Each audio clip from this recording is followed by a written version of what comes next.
Oh, and your pure California roots and your rights to storm a ship and everything based on. I'm one of the last sailors that you're ever going to see that can claim that he was a mutineer. Yes, I took over a ship.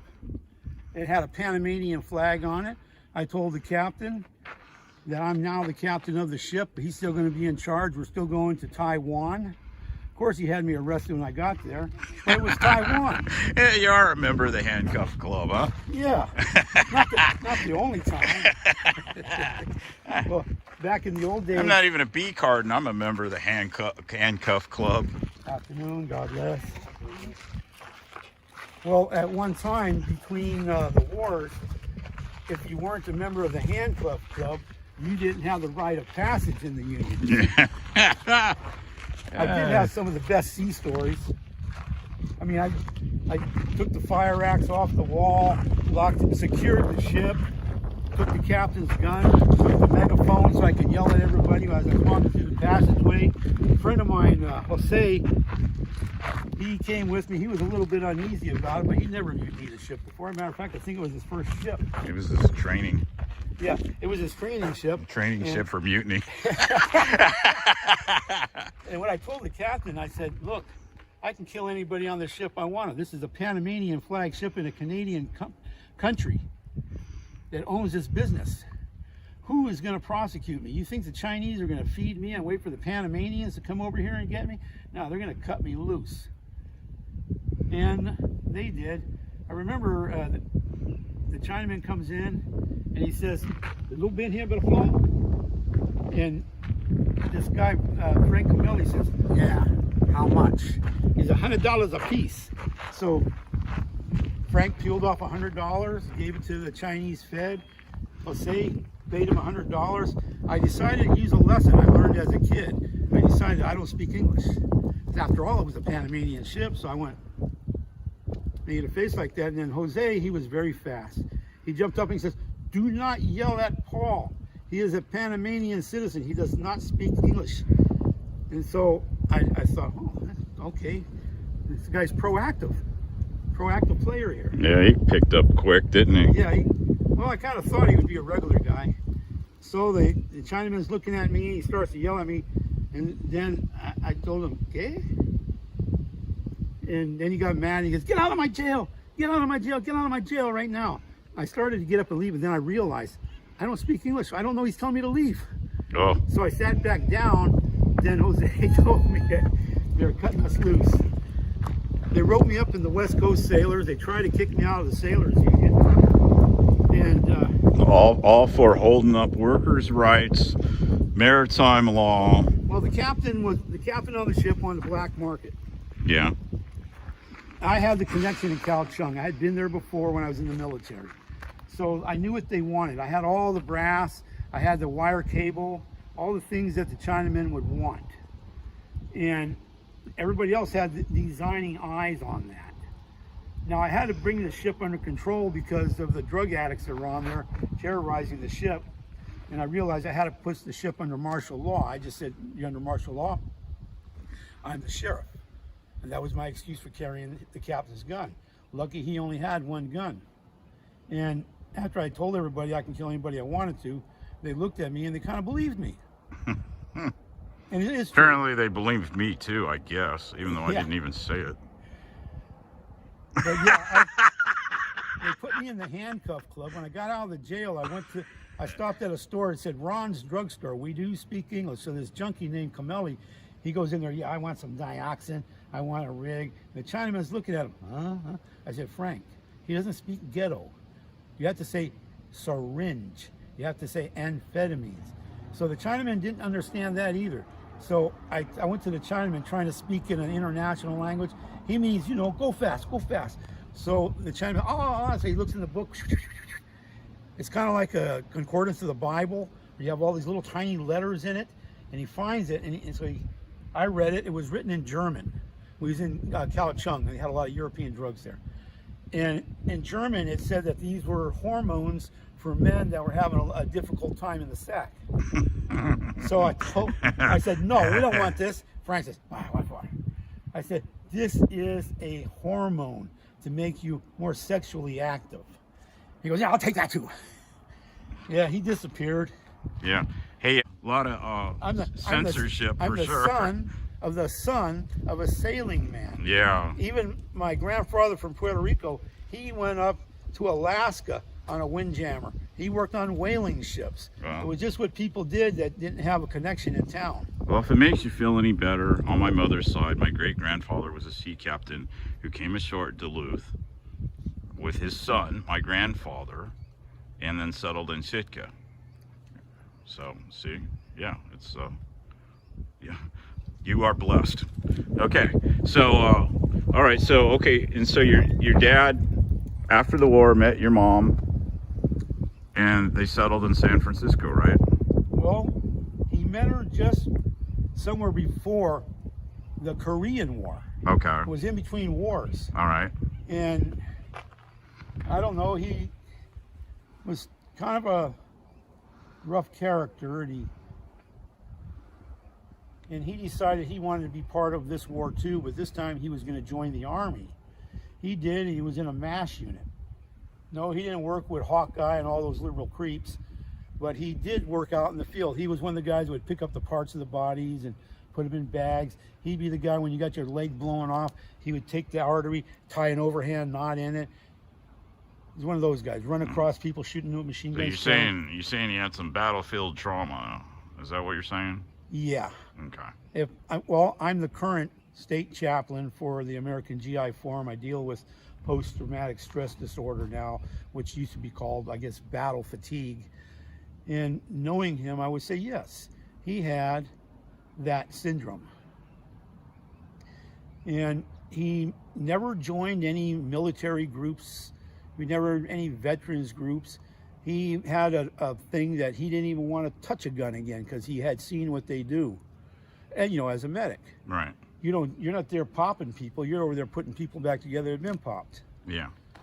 And the best conversation I had with him, and we didn't have very many, was I had to find common ground. So we talked about combat medicine, and I needed to stump him to let him know that I can count. So I asked him, what do you do? There's an artery up here in the shoulder that goes in between a bone. The bone goes like this, and there's a hole in it, like a tunnel. Yeah. And the artery passes right through that. If you take the end of your rifle, or let's say a piece of rebar, and you hit somebody right here, and you break that bone, probably cuts the artery. Mm-hmm. Now that artery goes right to the brain. Right. You don't got no blood to your brain, you stroke and die. So I asked him, well, how do you treat that? And I got him, because nobody has ever given me a good answer on what to do in that situation. Myself now, if I was in his position, I'd probably whip out my extra sharp knife, as I'm sure he had. I'd cut it open, take the artery apart, and put it back together and try to sleeve it. And together it'd make it work. Now they use glue on them. Or when I had my heart surgery, they had a guy for 12 hours stitching up each artery. Yeah. Modern medicine. So you were raised in San Francisco as a young... Partially. Yeah.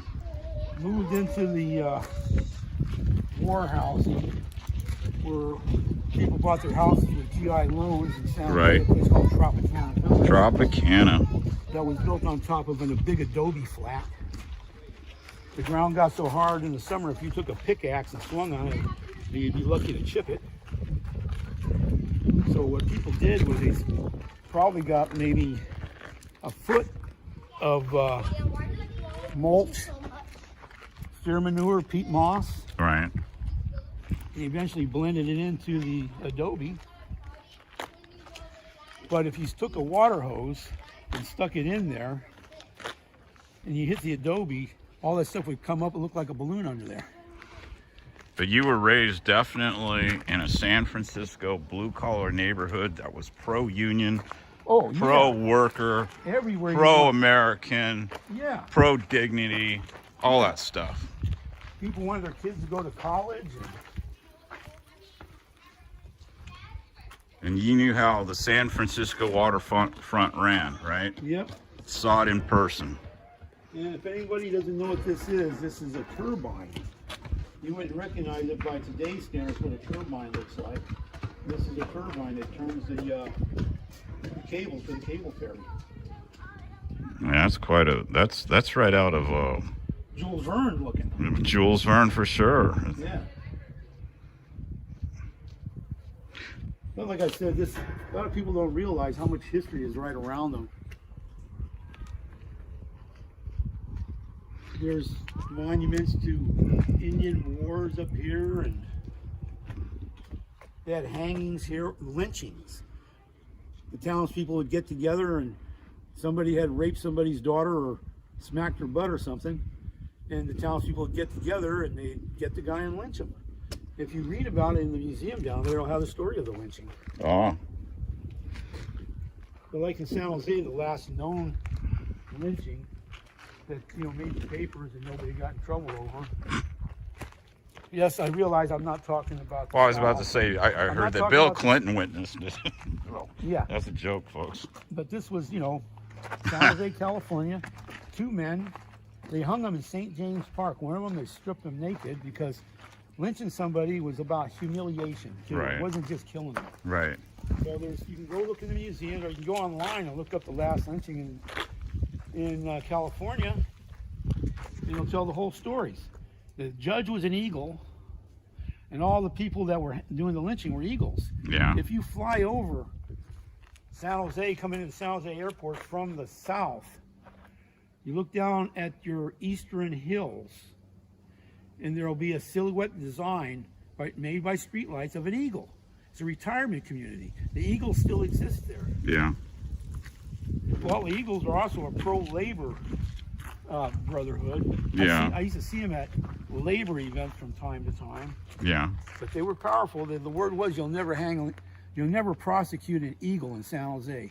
Uh-huh. So the Eagles in broad daylight, they went into jail, pulled the 2 suspects out, stripped one guy naked and hung him in the tree naked. The other guy, they left his clothes on him. I guess their wives were there at the time. Yes, the United States has an interesting history. Anyone who tells you that non-violent, no. The world is a violent place. Martin Luther King Jr. hired the deacons for self-defense or deacons for justice, who armed themselves with their shotguns and whatever to protect the protesters. Martin Luther King would have known people like Robert F. Williams, another advocate of civil rights from those days. They talk about Gandhi. Gandhi, I mean, all those bombings, if they didn't have all those bombings in India, you think those guys would pay attention to some guy wearing a diaper in a sheet? No way. Yeah. So when they say they want to take away our rights to keep and bear arms, and I walk through places like this, history, the things that this is a new country. Was it 150 years old around here or less? Well, around here. No, I'm not going to say anything. But anyways, so you come from a union part of San Francisco. You grew up. You saw all the deals. You knew every place. Oh, you yeah. knew all the players. I knew the players. I knew the socialists, the communists, the gangsters, and then the rank and file guys. Right. And you've seen our union go from being a union of working people, a brotherhood, a fraternal organization, to a system that existed between the presidents, like between Andrew Furshieff and Harry Lumberg, where you had all these Quizmeline type people. If you don't know who Quizmeline is, I probably mispronounced it. you did all right. Anyway, they came in and they would rat each other off, and the good sailors used to take them, tie them up to the mast, and skin them with paint scrapers. And so they got used to, sticking together. The big strike came along, and Protrero Hill was one of the main places for the union families to stand and not worry about the cops coming in and bugging them. Sad to say, Berkeley was the place where they organized the general strike. I mean, I like to divorce the general strike from Berkeley, but history's history. History's not on anybody's side. It's got to be accurate truth, otherwise it's propaganda. Yeah, well, if it wins, it helps too. Hey, here's some of those ignorant rocks I was telling you about. These are better examples. And the way you can tell, for you people who don't know anything, these air pockets in the rocks, Oh. they'll tell you that this rock was superheated. If you were going to do a Calais pig, you would use this type of rock. You can superheat them and they'll hold the heat for a long time. At one time, this was in a volcano.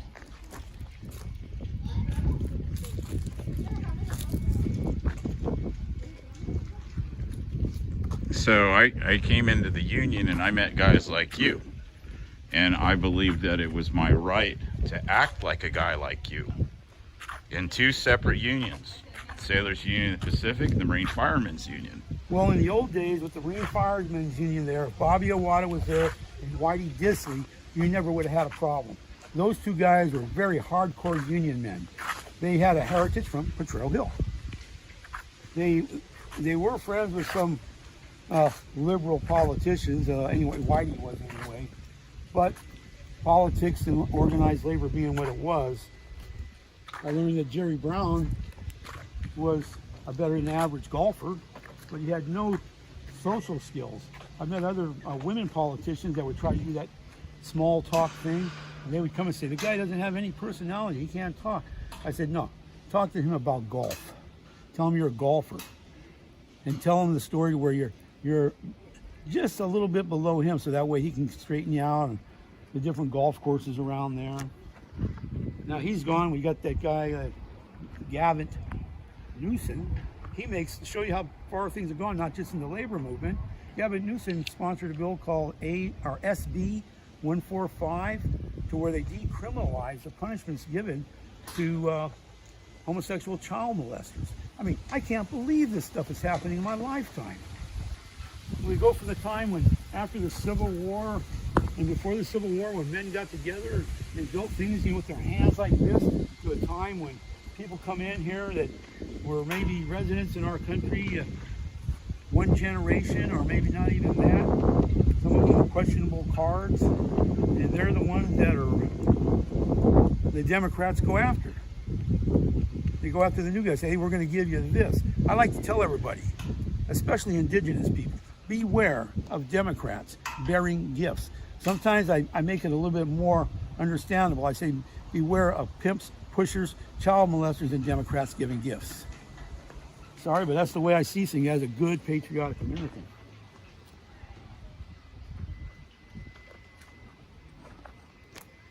Anyway, brother, you want to go over here to the restaurant? Yeah, let's do it. Yeah, come on. All right, so from a union boss to a union guy that didn't ship much because he was a union. Yeah. So, anyways, we're gonna name this the Paul Calais documentary. It's gonna be the only one on YouTube and Facebook. Well, I like to call myself the last real business agent. Yeah. The Sailors Union of the Pacific. Yeah. I mean, I send captains sobbing in their rooms. I've invited them down on the pier to fight. I had these captain steroid poppers. I call them Captain Mama's Boy. Yeah. But when you see muscles in a guy's forehead, and he has a tough guy attitude, you can bet he's a steroid popper.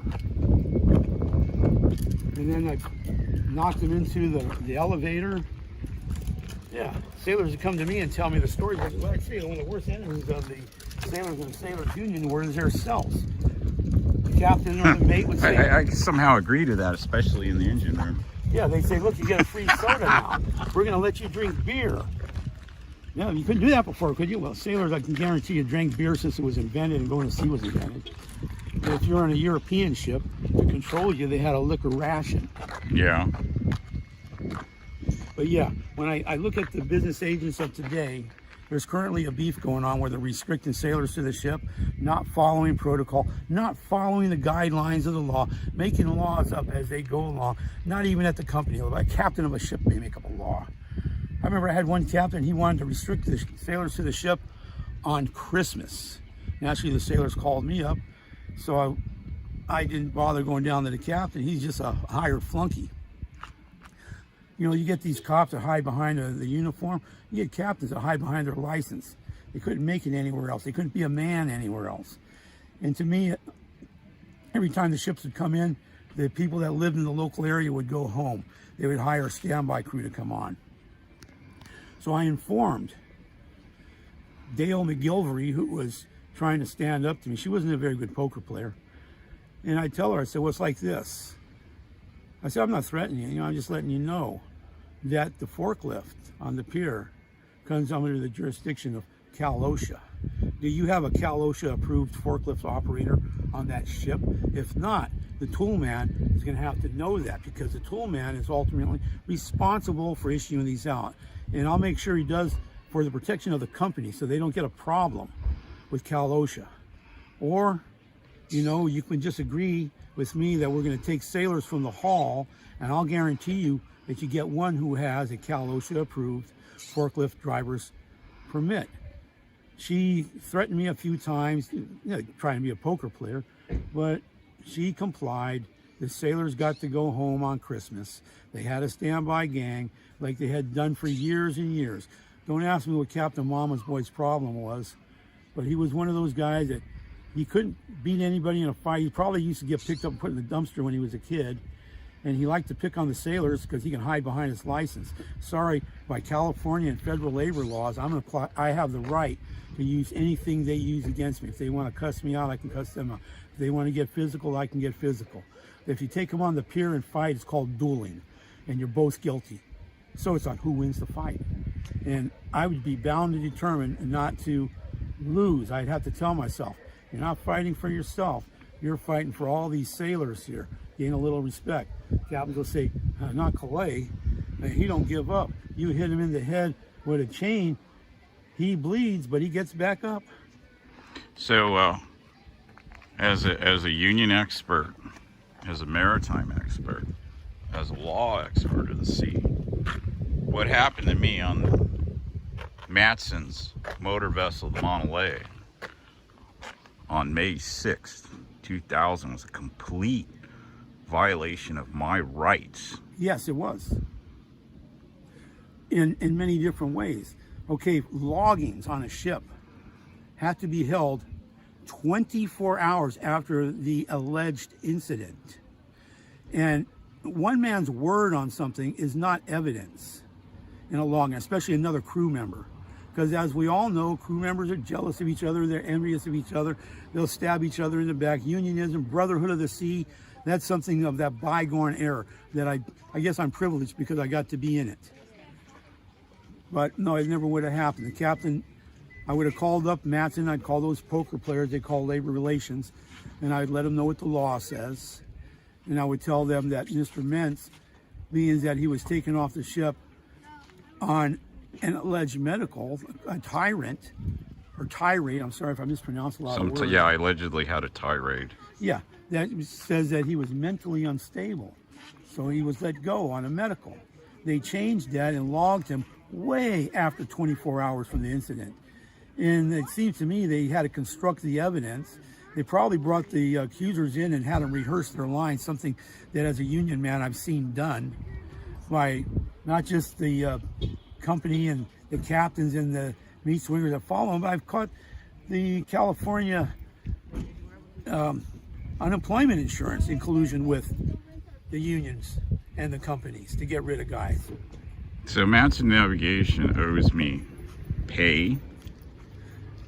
Well, as I see it, they owe you the remainder of the voyage. Right. And being that your job would come in, they owe you that job back by the language in the contract. Right. And they owe you maintenance and cure while you were waiting. Right. They owe you all your mandate contributions, which I'm pretty sure they probably did get. And your deferred income, your vacation days, and the president your estimated overtime. Mm-hmm.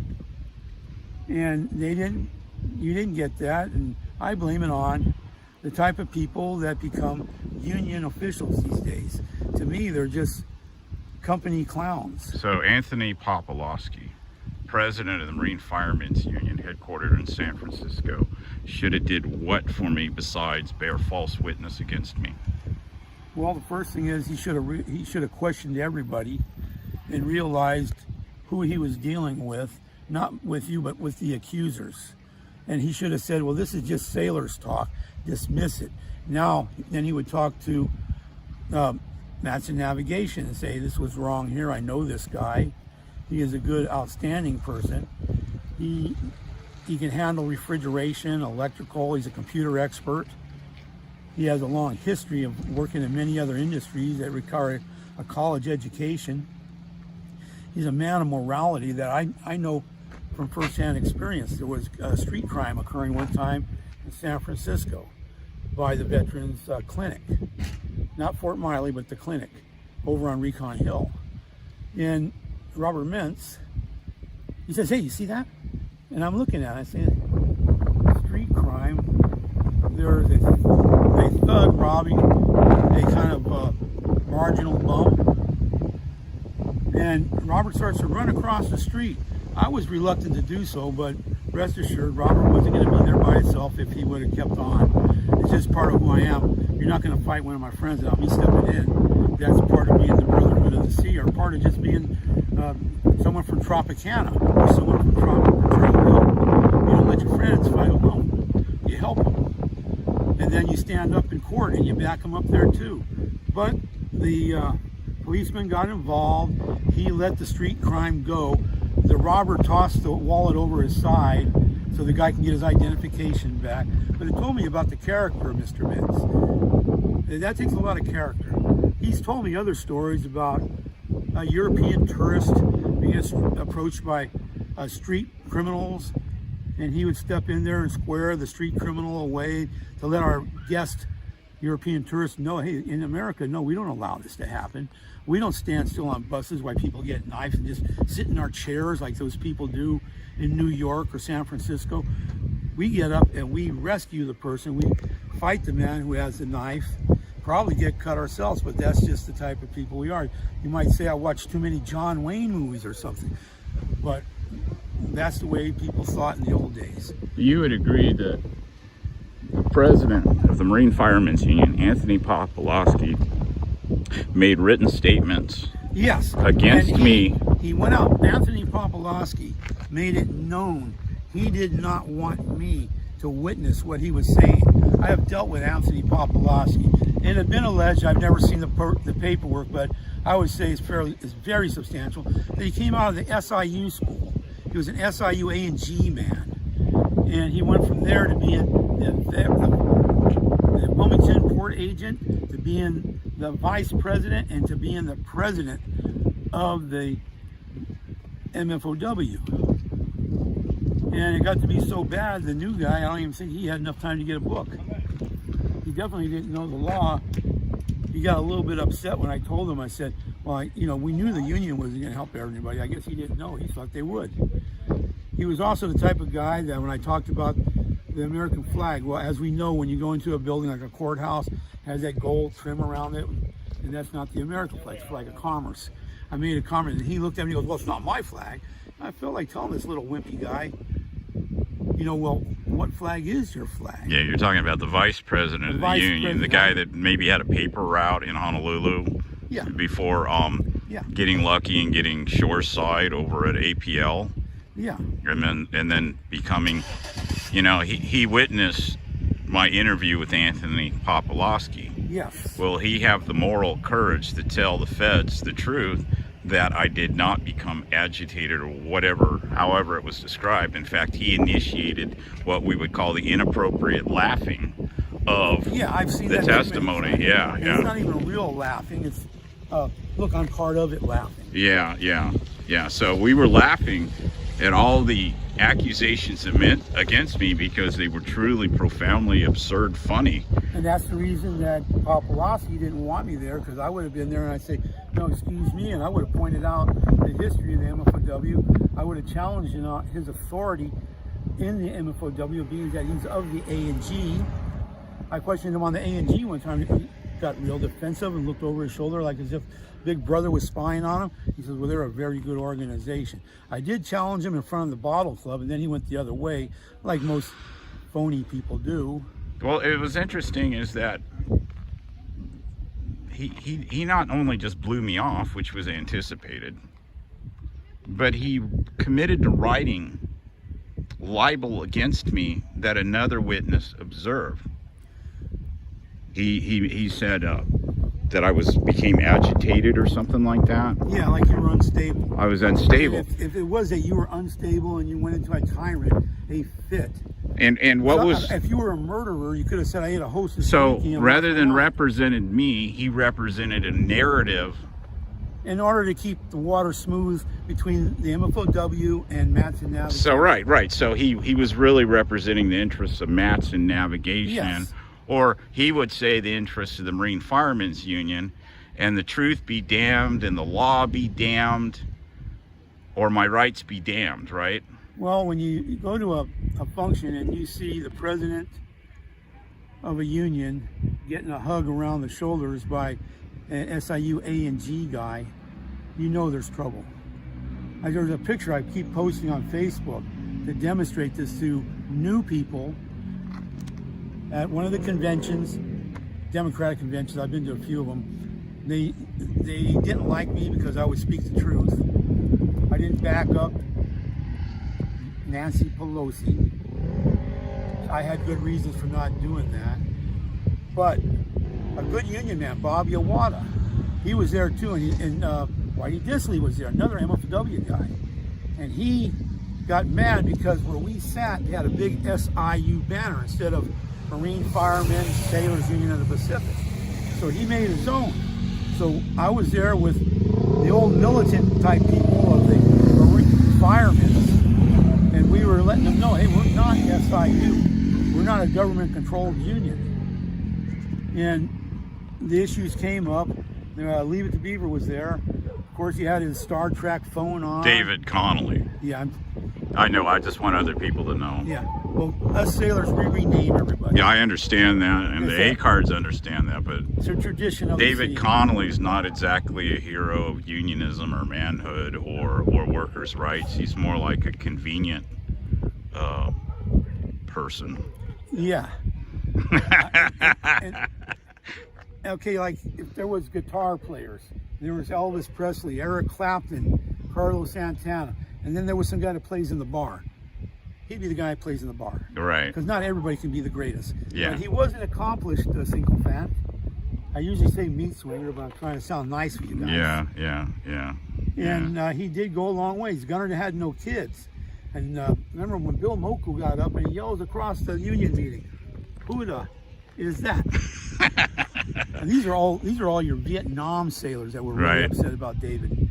And David was one of those miracle cases where he ran for VP before he had a book in the union. Yeah. The stories I got on him through investigations that I conducted was he came in, he got on the line of California where he met up with two good union men that... And what did he do, stab him in the back for practice? No, they caught him going, they caught David going to the Maton discussing the sailors with the mates. Pipelining, yeah. They caught David pipelining. They went to the back of the ship, according to the sailors that are both deceased now, or I believe that one of them, I know one of them is deceased for sure, and they picked him up, and they put him over the rail. And Charlie Edwards and Cliff Arulo came around. It was the pumpman and the bosun. They said, "Hey, what are you guys doing?" They said, "We're going to throw him in the water." He said, "For what?" He said, "He's pipelining the mate." He said, "You can't throw him in the water for that." So they started laughing.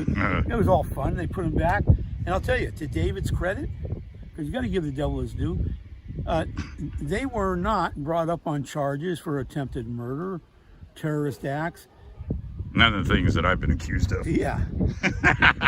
And hello, Homeland Security. Yeah, Homeland Security. Another big joke on Yeah, the U.S. Coast Guard apparently takes chocolates from Matson Navigation and golf club socks. And yeah. Well, I remember this one meat swinger that I had dealt with before. He was going around bragging how he was going to beat me up, but he was just a big feminazi. I can use other words, but we're trying to be politically correct here. Well, no, we just want to pass the censors for your legacy here. Okay, so I was up in the wheelhouse and I checked on things. I was the bosun. So I check on everything and I report to the wheelhouse that the ship is secured. A good bosun makes sure the ship is watertight before he says knocked off. So I went up there, and here's this meat swinger up there doing sanitary work and bringing jelly beans and pastries for the captain. And man, was he embarrassed when I walked in and caught him doing that. Uh-huh. I mean, it's just not done on a ship. Right. It's almost like you call them a latent liberal. Or Well, you know, I tell these guys that I served with, I said, the union got you the job, not the chief mate, not the damn captain.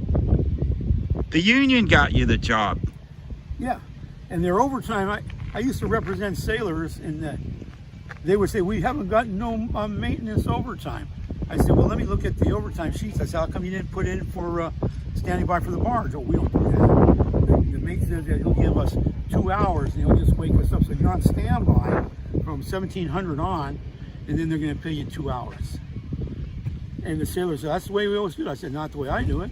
I made an issue at a meeting, and I was at the point where, like, I was getting the majority votes. I had taken the power of vote away from Little Lumber.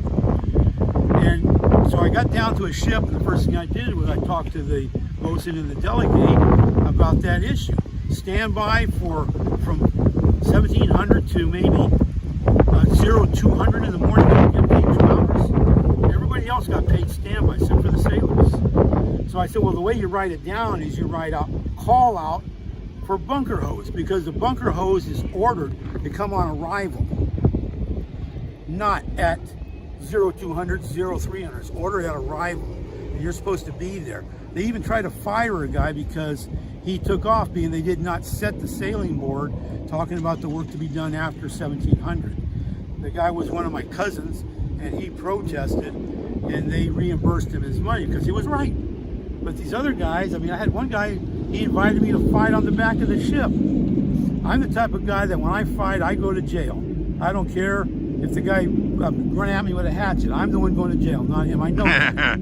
I know that feeling. Yeah. So I had back on the fantail with this guy, and I asked him, what do you want to fight with me for? And he just put up your Duke stuff. I guess he thought he was Rocky Marciano or something. Me, I boxed when I was a kid, and guys my age, we all had jiu-jitsu because all of our fathers were in wars, and all the jiu-jitsu, and then we had the high karate with Bruce Lee. So I knew how to set people up for these things, and I thought to myself, how am I going to do this? I got to deal with this man. He won't let me off the back of the ship without a fight. So I set him up, and what I managed to do was I moved in like I was going to hit through a fake punch and act like I was clumsy and missed. I did that a couple of times, and then he built his confidence up, and he ran in on me on the second time. And when he did that, I grabbed him by his belt loop and his pants leg and picked him up in the air, slammed his head into the ground, and then sat on him. And he kept trying to hit me, and I grabbed his hands. I wanted to do that old thing that like older cousins are doing. You know, like when you got the guy's hands, you make him hit himself. I said, what do you hit yourself? But the guy was kind of strong, and I wasn't able to hit him with his own hands really good. So he realized he wasn't getting up. So I said, so why did you want to fight me so bad? He goes, well, you called me a pussy. So I said, well, if I apologize for calling you a pussy, will you stop trying to fight me? He goes, well, yes. I said, I apologize, you're not a pussy.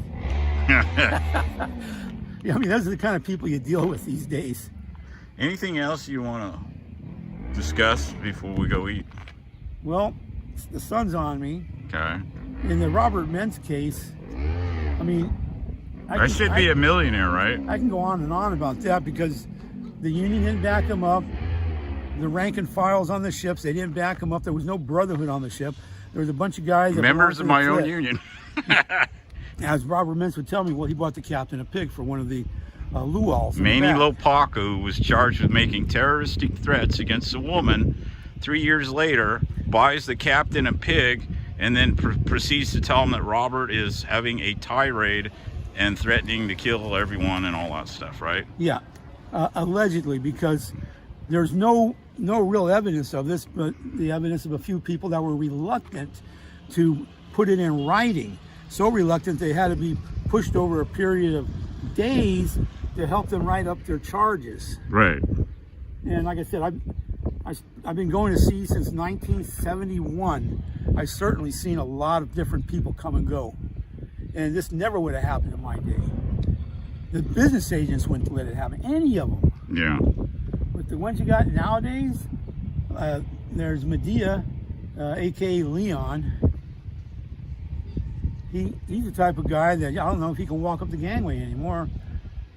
His job used to be sitting on the forklift, not doing anything but sitting on the forklift. Supposed to have 3 men on a cargo operation. He's supposed to land the cargo on the straps, get out and give directions to the man on the controls so they don't catch somebody's finger in that. He didn't know that. This is the type of people you get. They don't know basic seamanship. Well, like I said, brothers, my days of going to sea, my professionalism, I wouldn't want to say it's antiquated. I would say it's been deleted by the cards of convenience.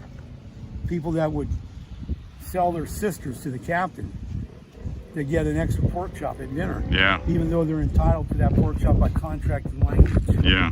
Anyway, God bless. Let's go over here to the restaurant. All right. All right. This is your the Paul Calais documentary. It's available on YouTube, my Facebook page, and it will be ported over to Paul's. And we expect a lot of views and a lot of comments, and we expect you to be union men. Amen. Be union brothers. Back each other up. If you have a problem with a sailor, you take them to the back of the ship. Catch them on the beach. Negotiate with them. Use common sense with them. But you don't go make falsifying charges, because when you open that door, you opened it for everybody. You took away the credibility. One of the things that a captain would tell me, and he told these other mates, we don't screw Paul Calais over. He's not a drunkard. He's not a derelict. He's a good man. He's an honest man. So if he says this is in the contract, the sailors get paid for that. I had sailors say, well, nobody else ever got paid. I said, well, give your part of that money to me if you don't want it. But when I was there, they all of a sudden would start getting paid for things that normally the mate would say, you can't have that. I'd just show up. I remember one time I went to one of these young mates that just, he's going to screw people over because he's told he could. He says, well, do you have a clarification? I anticipated, like I said, I was a veteran. I reached into my pocket here, clarification. No, at first he says, show me in the contract. I had the page dog here for him and highlighted right there. Then he says clarification. That's when I reached in my pocket, and it was a clarification. It was between him and between the union and the company. They said that we got paid. So he says, well, nobody else ever got paid for that. And he says, so I don't want to pay it on my watch. I said, even if you have clarification, you read the contracted language, you know, you can't be respected if you're going to be a fish. He was a fish. Yeah. Anyway. Amen.